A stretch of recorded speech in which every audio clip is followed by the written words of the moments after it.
I spent much of the 90s in places like this, playing laser tag, bowling, and hanging out at the arcade.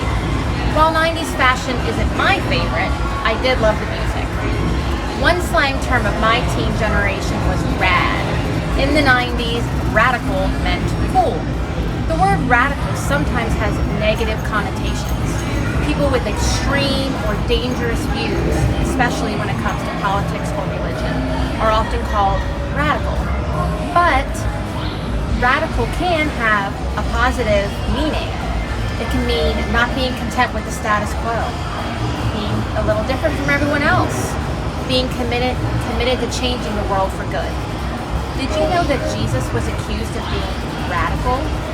No one used that exact word 2,000 years ago, but there were plenty of people who thought Jesus' message was too extreme or revolutionary. Just think about all the run-ins Jesus had with the Pharisees. What Jesus said about God's love was radical. How Jesus told us to love each other was radical too. So as followers of Jesus, you and I are called to be radical like Jesus.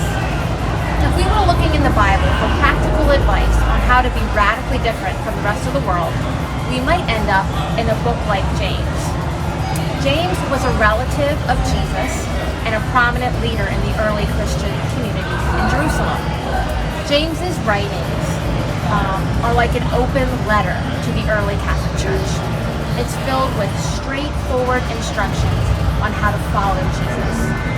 These teachings might seem simple, but they have power to create radical change in us and therefore in our world today. So go ahead and flip to the book of James. It's a small book towards the end of your Bible. Read together James chapter 1, verses 19 to 20, looking for some advice James has for us.